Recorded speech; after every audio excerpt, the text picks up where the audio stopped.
elementary students, it's Pastor Dan here in the studio, and I'm so excited that you're joining us online today, but we're really sad that you're not here with us in person. Hopefully this video finds you well. Hopefully you enjoy some worship and some teaching and some fun together wherever you're at and whenever you're watching this. If you're not here in person, we would love for you to join us back here every Sunday morning in the Kids Works area. We have so much fun going on. If you were not here last week, we celebrated October birthdays. We gave away some fun prizes. I brought out the first ever birthday wagon full of all kinds of goodies for my special October birthdays. And then we had a crazy game going on. We've had some crazy games last couple months, but this one was a whole nother level. It involved whipped cream, it involved marshmallows, it involved some of your favorite leaders getting a little messy, and you do not want to miss out on that. So make sure you check out some of the pictures online and right now, right here, as we get ready for this morning. We have 4 more exciting weeks of our new series, Custom Creations. It's all about how God has created you. You are His sweet custom creation. This Candyland, candy factory kind of theme is all about how God has made you a sweet creation of His. So this morning, hopefully you get to enjoy some time together with your mom, your dad, whoever's watching this with you, and then we will see you all back here next week for a fun time together.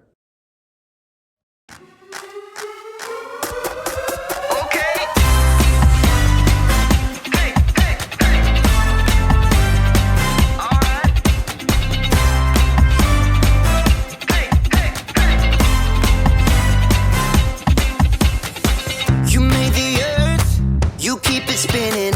You made the ocean and everything in it, and you made the sky so blue, and you made every other color too. You made the sun, you keep it shining. You put the moon up in the midnight sky, and everything around me created by you only. I just wanna thank you, 'cause everything you made is so beautiful. Every single star and every beat of my heart, and it's beautiful.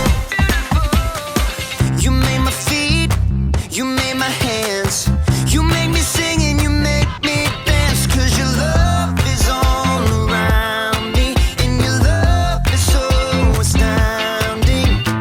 I just wanna thank you, 'cause everything you made is so beautiful.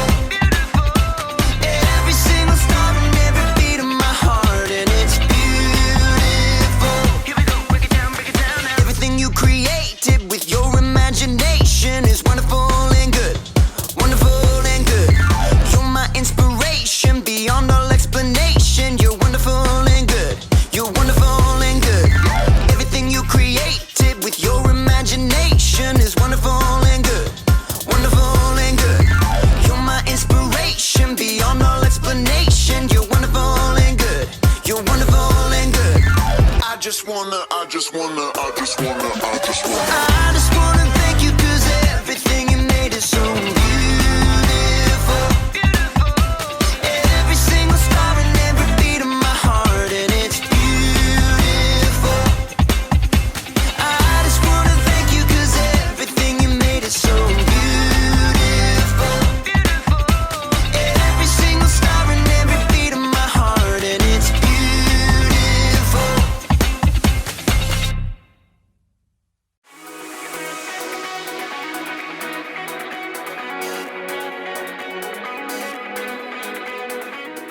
Hey everybody, I'm Graham, Candy Connoisseur, and I'm here to talk about individuality. Individuality is discovering who you are meant to be so that you can make a difference. Every single one of us is an individual. We were all made by God in our own unique ways. When you look at yourself in a mirror, you can see all the work that went into making every little detail. I see you! And it's not just what you look like that makes you an individual. Your whole personality sets you apart from everyone else in the world. You should really look at yourself sometime. Really look at yourself inside and out. Like when I look at myself, I think I'm pretty cool. Like a big bowl of ice cream. And there are things about myself that I like. I love that I'm good at problem solving. I have this ability to understand when something is wrong and immediately think of ideas to fix it. Oh, and I like that I'm funny. Like, have you ever heard of this one? Knock, knock. Oh, right. I need someone in the room for that joke. Anyways, the punchline is, I didn't know you could yodel. Oh, I think I'm funny. Actually, now that I'm really looking, I'm thinking there are some things that I don't like about myself. Like, sometimes I procrastinate. That means when there's something that needs to be done by a certain time, sometimes I wait till the last possible minute to get it done. Oh, and sometimes I have a bad temper. When someone disagrees with me about certain things, I can get really angry really fast. And sometimes, not all the time, but sometimes I can be really selfish. There. A little cool, a little gross, and a lot messy. That's how I can see myself sometimes. Maybe you see yourself that way. Well, after today's story, you might discover that there's a whole new way to see yourself. Yeah, right. Like I'm really gonna eat that. See? I'm funny. The Bible. It's 66 books of history, stories, letters, and poetry that fit together to form God's one big story. The epic adventure of how He created us and loves us so much that He made a way to rescue us. As we travel through the Bible, from Genesis to Revelation, we discover people who met God and found their lives changed forever. Now, for an amazing story. Inspired by the book of Matthew, chapter 9, verses 9 through 13. Everyone in the shore town of Capernaum knew who Matthew was. You may also call me Levi. But few people actually liked him. Well, that's rude. Truth is, Matthew had put himself in an awkward situation. He was Jewish, like his relatives and friends, but he chose to work for the hated Roman government. Just trying to make a living. Matthew was a tax collector for the Romans, and tax collectors were known to lie about the amount of money people owed. 5 gold pieces. But it was only 3 last year. 5, and not a shekel less. After collecting money, the tax collectors would keep the extra for themselves. Many of them grew rich by robbing the poorest people in their towns. In fact, tax collectors and sinners were considered to be the same thing. Hey, I work hard. But no matter how hard Matthew tried to polish his own image, deep down, he knew how others saw him. He heard their whispers as he crossed to the other side of the street to pass his booth. I do not know how that man sleeps at night. He's the worst, doing the Romans' dirty work. But one day, the crowds of Capernaum were full of different news. Did you hear about Jesus of Nazareth? The rabbi? He's not only a teacher. This morning, he made a lame man walk.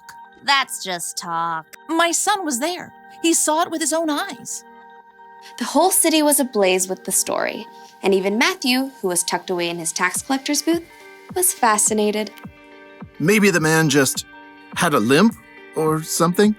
Oh no, this Jesus has real power. He cares about people. Well, maybe. Anyhow, you owe 3 gold pieces. 3? How are we supposed to eat for the rest of the season? Take it up with the governor. I'm just doing my job. I bet Jesus would have something to say to you. Next. Within a short time, the market became even more crowded. Jesus! Jesus is coming this way! From his booth, Matthew craned to see. Though he was curious, deep down, he had to admit that no rabbi would have kind words for him. I'm a fool. Even my own people hate me. Suddenly, the crowds parted. Just down the street, Matthew could see a tall man with a rugged face and piercing eyes. A group of common fishermen followed at his heels. It's Jesus. Matthew watched, waiting for the rabbi to pass him by. Instead, Jesus stopped right in front of Matthew's booth. Rabbi? Jesus looked directly at Matthew, reading every single thought in his heart. Nice day? Not too hot? Not too cold. Jesus kept his gaze fixed directly on Matthew's face. Come, follow me. Shocked, Matthew looked around. The crowd has fallen away. Who? Me? Jesus nodded. Matthew gaped. He had no doubt in his mind that Jesus knew every single thing about him, even everything he'd done wrong. But still, Jesus wanted Matthew to join him. Oh, well, yes. Matthew found himself leaping up from his seat and rushing out of his booth to join Jesus on the street. It's, nearly dinner time. Would you like to eat at my house? To Matthew's amazement, Jesus and his followers turned their steps towards Matthew's home. Quickly, Matthew sent out word to everyone he knew. Come to my house for dinner. Matthew, who had expected to eat alone, found himself hosting the most famous rabbi in town for dinner, along with a ragtag group of fishermen, tax collectors, and other outcasts. Jesus doesn't care what I've done. He thinks I can be better, that I'm worthy to follow him. But while Matthew rejoiced to discover his brand new identity, the city's religious leaders were horrified by what Jesus had done. They sidled up to Jesus' disciples. Why does your teacher eat with tax collectors and sinners? You know, that's a great question. Jesus overheard the religious leaders and answered the question himself. Those who are healthy don't need a doctor. Sick people do. I have not come to get those who think they are right with God to follow me. I have come to get sinners to follow me. Preposterous. From then on, Matthew followed Jesus everywhere. With his own eyes, he had seen more of the things that Jesus had done than nearly anyone else. Near the end of his life, he wrote down all the stories he had witnessed and gathered so that others too could know Jesus.